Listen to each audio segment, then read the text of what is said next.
As a country with a gross domestic product of over $10 trillion, China is a rising star in global economy. No one would disagree that China's economic growth has been quickly reshaping the world's economy.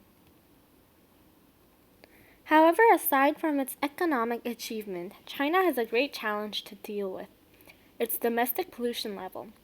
China is not only one of the largest polluters of the world, but also is one of the most polluted countries. According to the World Bank, in some areas of China, PM2.5, the smallest dust particles which can cause many health problems, surpass 1,400 micrograms per cubic meter. This number is 56 times greater than the standard safe level set by the World Health Organization. Clearly, China's economy is flourishing. On the other hand, its environment is clouded with lethal pollutants. However, inversely, the continuous pollution is becoming a hindrance to China's further economic growth. China's rapid economic development has led to inevitable damage to its environment. When China began to shift its economic policy to grow, it chose to develop its manufacturing industry on a wide and extensive scale, eventually becoming a major producer for international companies. For this industrializing to happen, China needed a good source of energy, and its best source of energy was, of course, fossil fuels. Because first of all, it was cheap, second of all, it was cheap, and third of all, it was cheap. After China's modernization on its industry, its population was increasingly more exposed to technologically advanced products, which meant that China had to burn more fuel to generate more energy.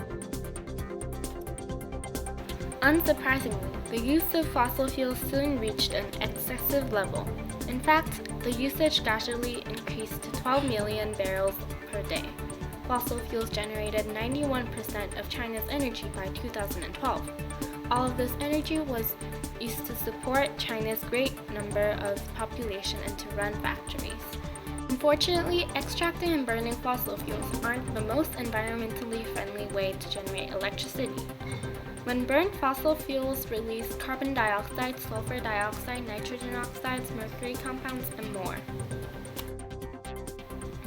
The mixture of these lethal pollutants eventually results in gray smog that covers all of major industrial cities of China now.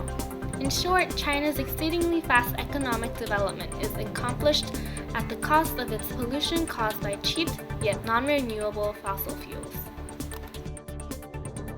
Like a vicious cycle, the damage on the environment caused by economic development is negatively affecting its economy again.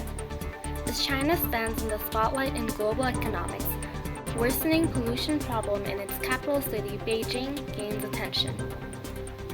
This severe pollution has been creating a few changes that affect economy in China. Some environmental regulators from the Chinese government are ordering mass closures of enterprises which have been producing industrialized pollutants as byproducts of their business. As a result, wholesale coal companies, small family-owned barbecue restaurants, alcohol, tobacco, and grocery stores have been closed, or their monthly incomes have fallen by around 30 to 40%.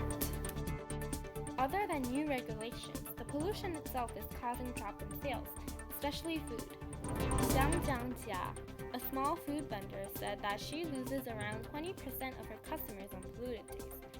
Customers are losing trust in food hygiene due to the severe pollution. Speaking of food, China's food export may be affected by pollution. With 1/5 of its soil contaminated, its products are no longer safe nor trustable.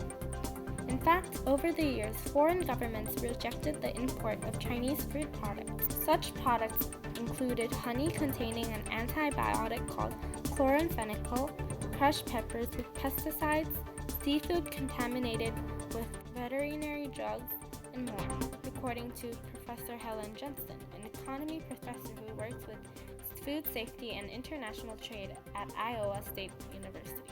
If this trend of rejecting products from China continues, it may make a huge impact on its economy. The extreme level of pollution in China is also affecting its tourism industry. The The China Tourism Academy and South China Morning Post reported that the number of inbound tourists has fallen for 3 consecutive years due to its air pollution. On the same news article, an internet user that visited China recently commented, "The pollution was horrific. We couldn't see the lake through the disgusting smog." On the whole, China's fast-developing economy affected its environment. However, the process of development led to environmental pollution. Throughout time, China has shown that its reckless usage of fossil fuels could fuel not only its economic growth, but also its domestic pollution level, creating an inverse relationship in return. However, this does not necessarily mean that economy and environment cannot be developed together. This leads us to our ultimate goal and question. How can we change this inverse relationship?